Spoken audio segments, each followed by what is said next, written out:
Good morning students, आप सभी का स्वागत है। मैं Rohtas assistant professor department of geography government college for women Sirsa. आज हम जो बात करेंगे एक चैप्टर को लेकर, वो चैप्टर हमारा रहेगा नेचुरल डिजास्टर एंड हैजर्ड्स। आप लोगों ने कई बार सुना होगा कि इंडिया के अलग पार्ट्स के अंदर कहीं पर ज्वालामुखी जो है विस्फोट हो गया, वोल्केनिक इरप्शन, अर्थक्वेक्स, फ्लड। तो इस प्रकार की ये जो घटनाएं हैं, सुनामीज, ये सारी की सारी जो घटनाएं हैं, इनको हम नेचुरल डिजास्टर और हैजर्ड्स के अंदर इंक्लूड करते हैं। तो ये आप देख सकते हैं कि यहाँ पर ये अर्थक्वेक आने की वजह से जो है लैंड के अंदर क्रैक्स आ गया, वोल्केनिक इरप्शन हो रहा है, ये कोई साइक्लोन्स है, टॉर्नेडो है, ये सारे के सारे जो है वो अलग अलग कैटेगरीज के नेचुरल डिजास्टर और हैजर्ड्स हैं। तो आज हम बात करेंगे कि नेचुरल डिजास्टर और हैजर्ड्स में क्या डिफरेंस है। सबसे पहले कि natural disaster, hazards and disaster क्या होते हैं। चेंज कैन बी ग्रेजुअली और स्लो प्रोसेस। इस प्रकार की ये जो हैजर्ड्स होते हैं, इसमें क्या होता है, कई बार हमने देखा होगा कि अर्थ का जो एक पार्ट होता है उसमें धीरे धीरे चेंज आता है, लेकिन हम उसको देख नहीं पाते। We can not able to see these changes. The evolution of the landforms and the organism and it can be as sudden as swift as volcanic.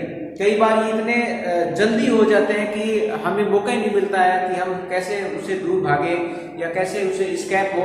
जैसे कि वोल्केनिक इरप्शन की बात करते हैं, यहाँ पर जो वोल्केनिक इरप्शन की बात कर रहे हैं वो इसी प्रकार का ये एक हैजर्ड्स है, जिसको अंदर हम इसको आसानी से नहीं देख सकते हैं। वोल्केनिक इरप्शन ये वाला।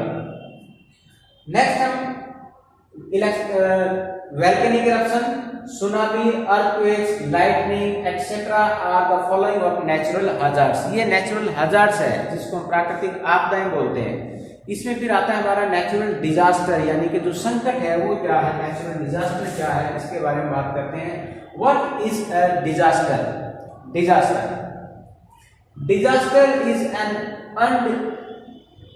undesirable occurrences resulting from the force that are largely outside the human control। यानी कि ये नेचुरल तरीके से जो फोर्स होती है जिसका जो ह्यूमन बीइंग्स है वो उनके कंट्रोल से बाहर होती है। यानी कि जो भी हमारे पास टूल्स टेक्निक्स है उनको, उनकी हेल्प से भी हम उसको रोक नहीं पाते हैं। ये हम देख सकते हैं कि ये क्या है, ह्यूमन कंट्रोल से बाहर होते हैं। Quickly with little or no warning, और इतनी जल्दी से आ जाते हैं कि हमें कोई वार्निंग भी नहीं, हमें उनके बारे में पता ही नहीं होता है।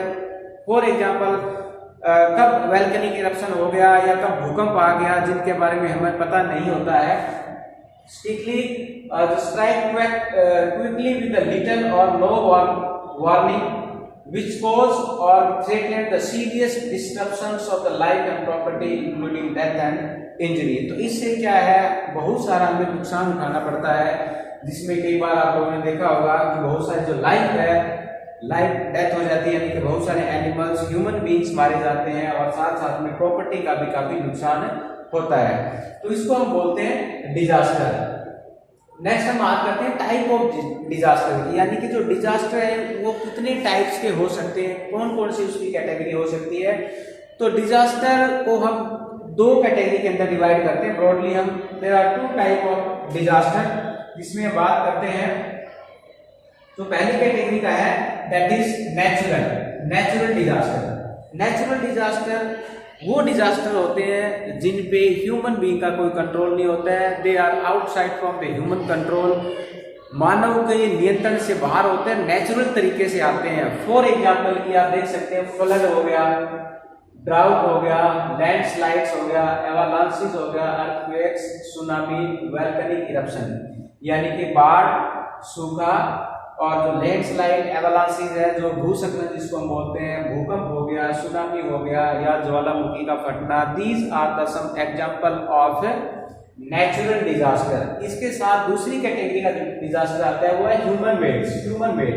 क्या ऐसे भी डिजास्टर है कोई जो मानव बनाता है? हाँ, बहुत सारे ऐसे डिजास्टर है, जैसे कि भोपाल गैस ट्रेजेडी, यानी कि भोपाल के अंदर जो गैस लीकेज हुई थी, जिससे बहुत सारे लोग मारे गए थे। ग्रीन हाउस इफेक्ट आज के लिए काफी एक महत्वपूर्ण विषय बना हुआ है कि ग्रीन हाउस क्या है, इसका क्या इफेक्ट है। ग्लोबल वार्मिंग, अभी जो करंट जो टॉपिक यदि बात करें इन्वायरमेंट से रिलेटेड, तो global warming and environment pollution, there are various kind of environment pollution that can be created by the human activities, यानी कि मानव की क्रियाओं के द्वारा इस प्रकार के बहुत सारे पर्यावरण पोल्यूशन है। पर्यावरण पोल्यूशन हो गया, लैंडस्लाइड्स हो गया, या ग्रीन हाउस इफेक्ट हो गया, ये सारे के सारे जो कुछ कैटेगरीज है जिसको हम ह्यूमन मेड डिजास्टर के अंदर इंक्लूड करते हैं। नेक्स्ट है क्लासिफिकेशन ऑफ नेचुरल डिजास्टर, यानी कि जो भी नेचुरल डिजास्टर है उनको हम अलग अलग कैटेगरीज के अंदर क्लासिफाई कर सकते हैं। इसमें यदि हम बात करते हैं किन किन आधारों पर हम उसको क्लासिफाई कर सकते हैं, जैसे कि इसमें एक आता है हमारा टेरेस्ट्रियल, यानी कि धरातल से संबंधित, धरातल के ऊपर जो भी नेचुरल डिजास्टर आते हैं उनको हम टेरेस्ट्रियल बोलते हैं। एटमॉस्फेयर यानी कि वायुमंडल के अंदर होते हैं उनको हम वायुमंडलीय बोलते हैं। पानी के अंदर जो होते हैं उनको हम एक्वाटिक बोलते हैं। तो चलिए डिस्कस करते हैं वन बाय वन उन डिजास्टर को। तो सबसे पहले classification of natural disaster on the basis of atmosphere, यानी कि वायुमंडल के आधार पर हम उनको कैटेगराइज करें। तो ब्लिजर्ड, ये क्या होती है, ठंडी हवाएं चलती है। Blizzards, these are the cold winds that blow in the mostly in the polar areas, या हम बात करें कि जो हमारा साउथ और जो नॉर्थ पोल है इसके आसपास में जो ठंडी हवाएं चलती है उनको ब्लिजर्ड्स बोलते हैं। थंडरस्टॉर्म हो गया, बहुत कई बार आप लोगों ने देखा होगा कि बवंडर थंडरस्टॉर्म्स आते रहते हैं। लाइटनिंग, बिजली का चमकना है। टॉर्नेडो है, एक बहुत बड़ा एक बवंडर टाइप का है। ट्रॉपिकल साइक्लोन्स यानी कि उष्णकटिबंधीय चक्रवात है। ड्राउट यानी कि सूखा है। हेल स्टॉर्म है, ओले पड़ना है। और फ्रॉस्ट और हीट वेव्स, यानी कि हीट वेव्स भी आप लोगों ने सुना होगा कि गर्मियों के अंदर जो लू चलती है वो है, और कई बार अलग अलग जगह पर यह इस प्रकार की विंड्स चलती रहती है। तो these are the example of natural disaster based on the atmosphere, यानी कि एटमॉस्फेयर वायुमंडल के आधार पर हम इनको अलग अलग कैटेगरीज के अंदर क्लासिफाई कर सकते हैं। नेक्स्ट हमारा इसके अंदर आता है classification on based on the terrestrial, यानी कि धरातल से रिलेटेड, धरातलीय, ठीक है। पार्थिव जिसको हम बोलते हैं, धरातलीय जिसको हम बोलते हैं, टेरेस्ट्रियल जिसको हम बोलते हैं। तो उसके अंदर आता है अर्थक्वेक, यानी कि जो भी ऐसी घटनाएं जो प्राकृतिक रूप से घटित होती है, नेचुरल जो अक्यूरेंसीज होती है, और जो धरातल के ऊपर घटित होती है, धरातल के ऊपर, तो उसको हम बोलते हैं टेरेस्ट्रियल। क्योंकि अर्थक्वेक्स है वो धरातल के ऊपर आता है, इसलिए हम उसको भूकंप हो गया, वैल्केनिक इरप्शन हो गया, ज्वालामुखी का फटना, लैंडस्लाइड हो गया। पहाड़ी एरिया के अंदर आप लोगों ने कई बार सुना होगा हैवी रेनफॉल के टाइम में जब बरसात ज़्यादा होती है, ठीक है, तो उसकी वजह से क्या लैंडस्लाइड होता है। उसके बाद एवालांचेस है। लैंडस्लाइड और avalanches both are occurring in the mountainous regions where the slopes are steep and gentle, तो ये दोनों इसी कैटेगरी के हैं। सबसिस्टेंस हो गया, कई बार क्या पूरी की पूरी जमीन नीचे धंस जाती है। और सॉइल इरोजन यानी कि मृदा अपरदन, ये सारे के सारे जो है नेचुरल डिजास्टर है। These are classified on the basis of the terrestrial, यानी कि धरातल से रिलेटेड है। नेक्स्ट हम इसमें चलते हैं एक्वाटिक, यानी कि पानी से जो संबंधित है।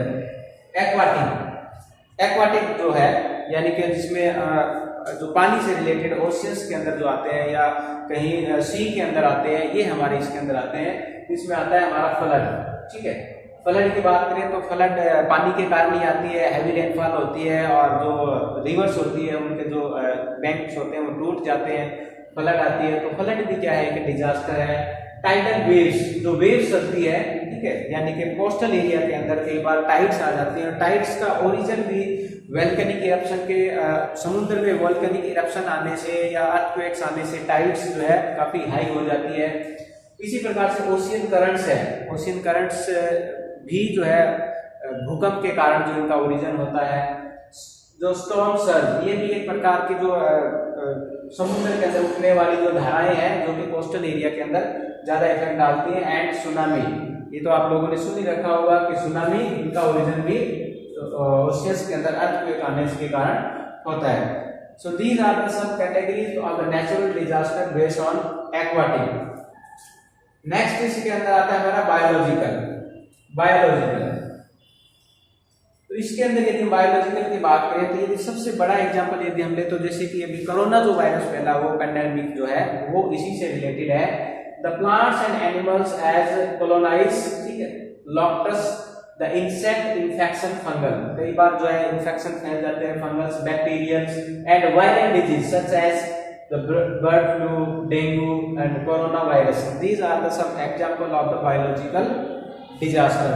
तो ये थे अलग अलग कैटेगरीज के डिजास्टर जिसमें हमने देखा कि एटमॉस्फेरिक है, टेरेस्ट्रियल है, एक्वाटिक है एंड बायोलॉजिकल है। अब हम इनका एक एक एग्जांपल डिस्कस करेंगे।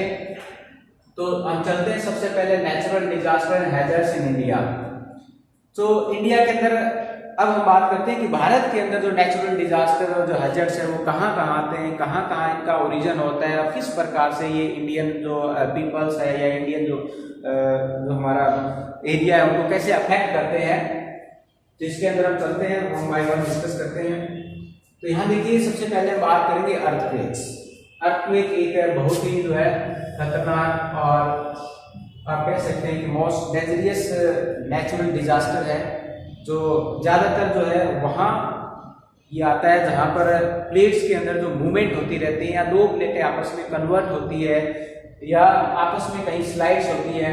तो इस प्रकार से जो अर्थक्वेक्स है वो पृथ्वी के जो अंदर आता है जहाँ पर इसके बारे में बात करते हैं कि अर्थक्वेक्स क्या है। Earthquakes are by far the most unpredictable and highly destructive of all the natural disaster. यदि हम जितने भी नेचुरल डिजास्टर हमने जो डिस्कस किए हैं उनमें सबसे ज्यादा जो बात करें हम जो जिसके आने का कारण हमें पता नहीं है या जिसके बारे में हम पहले से कोई भविष्यवाणी नहीं कर सकते, तो उस प्रकार के डिजास्टर के अंदर जो अर्थक्वेक्स आता है, भूकंप जिसको हम बोलते हैं।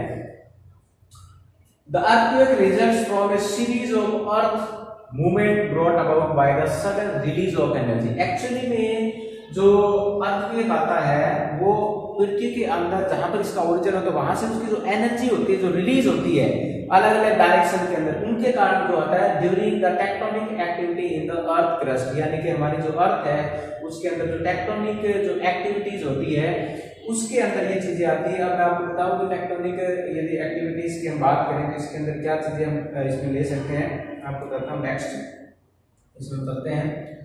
ये देखिए यहाँ पर आप देख सकते हैं कि अर्थक्वेक्स, ठीक, अर्थक्वेक आने से क्या क्या किस प्रकार से जो है ये मकान जो है पूरा का पूरा नीचे ढह गया है। इसी प्रकार से यहाँ जो है रोड्स के अंदर जो क्रैक्स पड़ गए हैं और गाड़ियाँ इधर साइड में खड़ी है। तो ये मतलब अर्थक्वेक के इफेक्ट है, जो अर्थक्वेक आने के बाद के इफेक्ट है जो हमें सभी को मालूम है कि किस प्रकार के इसमें इफेक्ट होते हैं।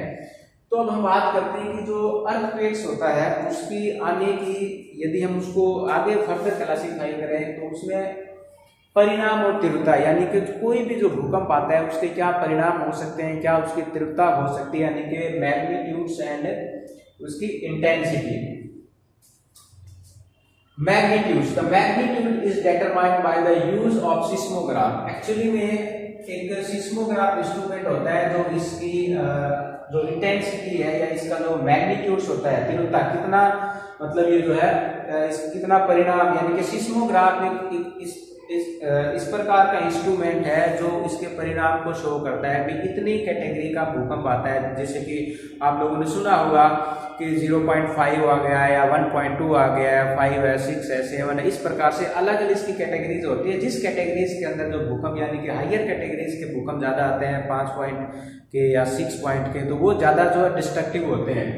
तो an instrument which record the ground vibration, यानी कि ग्राउंड का ये वाइब्रेशन को रिकॉर्ड करता है, ग्राउंड के वाइब्रेशन को रिकॉर्ड करता है। और इसका काम क्या है, it measures on Richter scale. ये रिचर यानी कि इसका जो मैग्नीट्यूड्स होता है वो एक स्केल होती है, रिचर स्केल, उस स्केल के अकॉर्डिंग। जैसे कि यहाँ पर यदि हम बात करें स्केल की, तो यहाँ पर यदि मैं एक लाइन लगाता हूँ तो सपोज ये स्केल है, यहाँ पर जैसे कि 1 है, 2 है, 3 है, 4 है, 5, 6, इस प्रकार से ये 1 2 3 4 5 6। तो अब ये जो अर्थ जब वाइब्रेट करता है तो इसके ऊपर इसकी जो मैग्नीट्यूड वो जो रिकॉर्ड हो जाता है। इसी रिकॉर्ड के आधार पर हमें पता लगता है कि इसकी जो कितना मैग्नीट्यूड का था और किस प्रकार से इससे जो है नुकसान होने वाला है।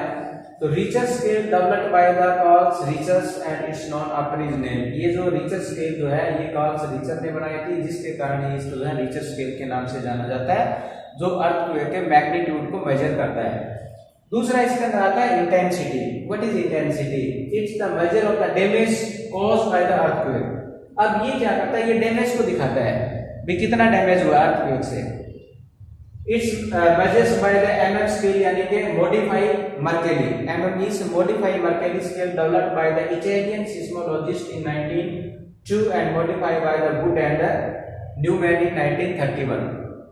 इटली का एक सिस्मोलॉजिस्ट था जिसने 1902 के अंदर इसको बनाया था और बाद में मॉडिफाई हुआ था ये वुड एंड न्यूमैन से, इसलिए इसको एमएम जो है स्केल के नाम से जाना जाता है, मॉडिफाइड मर्केली स्केल। तो ये दो चीजें इसके अंदर है, मैग्नीट्यूड्स और intensity. Magnitude is measures on the Richter scale and intensity is major on the MM scale modified Mercalli scale. ये आप देख सकते हैं कि यहाँ पर मैग्नीट्यूड्स है 0 से लेकर 3.1 तक का, इंटेंसिटी इसकी 1 है, और इसके ऊपर जो यहाँ पर जो अर्थक्वेक के ऊपर उसका क्या प्रभाव पड़ा, यानी कि अर्थ के ऊपर अर्थक्वेक का क्या प्रभाव पड़ा है आप यहाँ देख सकते हैं कि जनरली नॉट फेल्ट, यानी कि आपको मैं बता रहा हूँ कि यदि एक इंटेंसिटी का या जिसका मैग्नीट्यूड 1.0 से लेकर 3.0 मैग्नीट्यूड का यदि कोई अर्थक्वेक आता है तो वो हमें जनरली ऑब्जर्व नहीं होता है, हम उसको ऑब्जर्व नहीं कर पाते। हो सकता है अभी भूकंप आया हो लेकिन हमें ये पता नहीं लगता है। इस प्रकार के जो भूकंप है लगभग पूरे साल के अंदर यदि हम बात करें तो 9 लाख भूकंप आते हैं इस प्रकार से। इसी प्रकार से यदि हम लास्ट वाला डिस्कस करें 7.0 एंड हाइयर, यदि कोई भी अर्थक्वेक जिसका मैग्नीट्यूड 7.0 से ज्यादा होगा और इसको हम लेते इंटेंसिटी इसकी 8 और हाइयर होगी, तो ये कहता है total damage, object thrown into air, massive destruction and threat to the human life. कई बार ह्यूमन लाइफ की भी इससे डेथ हो जाती है। वंस एवरी 5 years, यानी कि 5 साल में इस प्रकार के भूकंप है जो एक बार आते हैं, हर 5 साल में एक बार इस प्रकार के भूकंप हमें देखने को मिलते हैं। बाकी कैटेगरीज को भूकंप है ये जैसे कि मैग्नीट्यूड जो 3 से लेकर 3.9 है वो 30,000 आते हैं। ये थोड़ा बहुत नोटेबल होता है, लोग उसको ऑब्जर्व कर सकते हैं। 4 से लेकर 4.9 का यदि बात करें तो वो लगभग 500 आते हैं हर साल में। और usually felt indoor breaking down of the window कई बार नीचे गिर जाती है। पेन्स एंड डिस्क जो भी चीजें हमारी टेबल के ऊपर पड़ी होती है वो नीचे गिर जाती है, इससे हमें पता लग सकता है कि ये भूकंप आया हुआ है। नेक्स्ट हम चलते हैं the following 5 earthquake zone in India, यानी कि भारत के अंदर जो है भूकंप के अलग अलग जोन बने हुए हैं। जैसे कि हम बात करें जोन में वेरी हाई रिस्क जोन है, हाई रिस्क जोन है, वेरी हाई, ठीक है, मीडियम, स्मॉल, इस प्रकार से। तो पहला इसमें very high damage risk zone, जहां पर जो हाइयर इंटेंसिटी के, हाइयर मैग्नीट्यूड्स के जो भूकंप आते हैं, इस प्रकार का जोन हम इसमें देखेंगे मैप के अंदर। दूसरा हमारा हाई डैमेज रिस्क, जिसे ये तो बहुत अधिक नुकसान वाला है, ये अधिक नुकसान जिससे होता है यदि ये रिस्क की हम बात करें। और ये moderate damage risk, then low damage risk और very low damage risk zone. तो these are the 5 risk zone in India related to earthquake. ये देखिए आप अर्थक्वेक्स हज़ार्ड जोन्स यहाँ पर अलग अलग दिया है। सबसे पहले यदि बात करें वेरी हाई रिस्क डैमेज की, तो पूरा नॉर्थ ईस्ट इंडिया, इसी प्रकार से बिहार का उत्तरी पार्ट हो गया, इधर में उत्तराखंड का पार्ट हो गया, जम्मू हिमाचल प्रदेश का और गुजरात का वेस्टर्न जो पार्ट है, these are the area very high damage risk zone.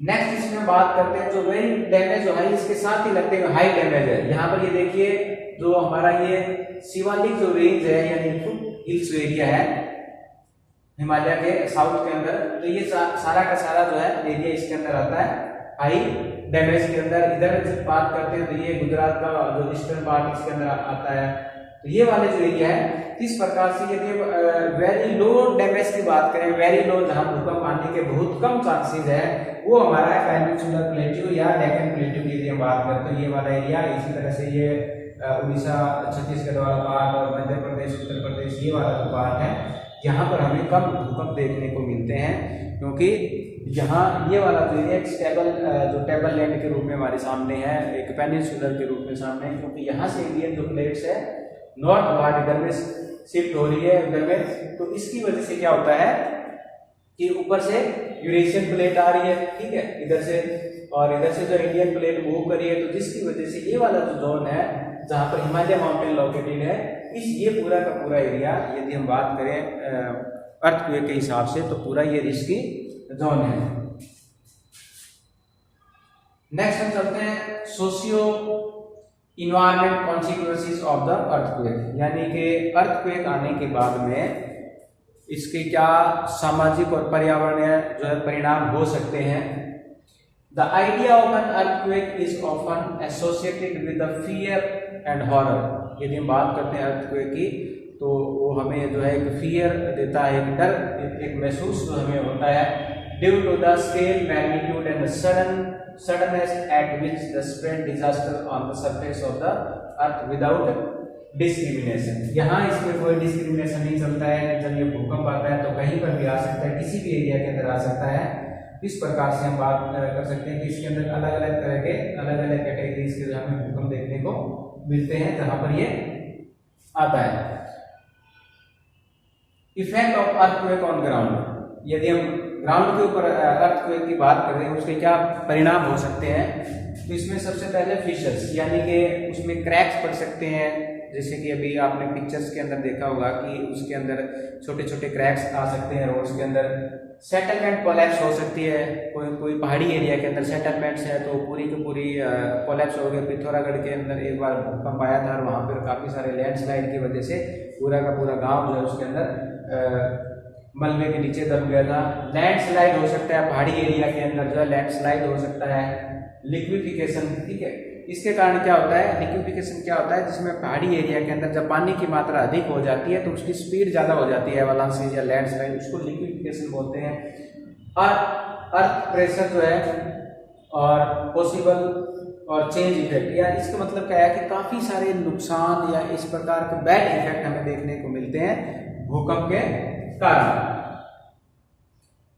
Effect of earthquake on the main made structure, main made यानी कि मानव ने जो स्ट्रक्चर बनाए उसके ऊपर भूकंप का क्या प्रभाव हो सकता है। उसमें cracking, sliding, overturning, blocking, collapse, possible chain effect. तो इस प्रकार के कुछ इफेक्ट है जो हमें देखने को मिलते हैं।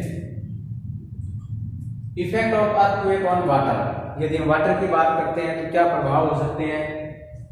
Waves, hydrodynamic pressure, hydrodynamic pressure यानी कि पानी के अंदर वेव ऊंची बढ़ेगी, उसका प्रेशर बढ़ जाएगा, मूवमेंट करेगी ये कोस्टल एरिया के अंदर, और कोस्टल एरिया के अंदर काफी जो है डिस्ट्रक्शन पैदा कर सकती है। सुनामी क्रिएट हो सकती है, पॉसिबल चेन इफेक्ट यानी कि काफी समय तक इसका नुकसान हमें देखने को मिल सकता है। So these are the some effect of the earthquakes on water. Next इसमें बात करें तो अर्थक्वेक हजार्ड्स मिटिगेशन। इसका मतलब है कि जो अर्थक्वेक्स आता है या जिन एरिया के अंदर जो वेरी हाई रिस्क जोन है उसमें हम किस प्रकार से मतलब कंस्ट्रक्शन करें या कौन से ऐसे तरीके अपनाएं जैसे हम उसके इफेक्ट को कम कर सके, उसको रिड्यूस कर सके, उसको मिनिमाइज कर सके। तो सबसे पहले हमें क्या करना है, इस्टेब्लिश अर्थक्वेक मॉनिटरिंग सेंटर, यानी कि जिन जिन एरिया के अंदर हाई रिस्क जोन के अंदर यदि भूकंप आते हैं तो वहां पर हमें क्या है, एक अलार्मिंग सिस्टम लगाना चाहिए जो सिस्मोलॉजिकल सेंटर होगा और फॉर द रेगुलर मॉनिटरिंग, ताकि रेगुलर मॉनिटरिंग की जा सके कब भूकंप आते हैं, किस टाइम आते हैं, कितनी मैग्नीट्यूड्स के आते हैं। इस प्रकार के यदि हम अलार्मिंग सेंटर लगाते हैं तो कुछ हद तक हम होने वाले नुकसान को कम कर सकते हैं। Preparing A vulnerability map of country, यानी कि जिस एरिया के अंदर ज़्यादा भूकंप आते हैं उनका एक मैप तैयार किया जाना चाहिए, लोगों को बताना चाहिए कि ये जो एरिया है वो भूकंप के हिसाब से हाई रिस्क जोन है, यहाँ पर रहना ठीक नहीं है। तो लोगों को जब वो मैप मिलेगा तो वो वहाँ पर इस प्रकार की जो कंस्ट्रक्शन एक्टिविटी है उनको वो कम कर सकते हैं।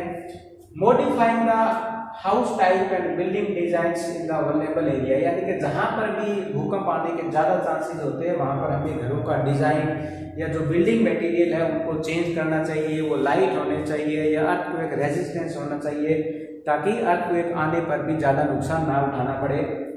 Finally making it mandatory to adopt the earthquake resistance design, यानी कि जिन एरिया के अंदर ज़्यादा भूकंप आते हैं वहाँ पर चाहे कोई भी बिल्डिंग बन रही हो, घरों की हो या कोई गवर्नमेंट बिल्डिंग हो, कुछ भी इंफ्रास्ट्रक्चर यदि वहाँ पर तैयार हो रहा हो तो वहाँ पर उसको अर्थक्वेक रेजिस्टेंस डिजाइन के हिसाब से मैंडेटरी कर देना चाहिए, ताकि भूकंप आ भी जाए तो वहाँ पर ज़्यादा नुकसान ना हो।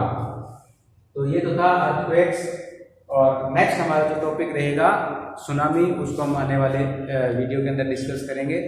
Thank you.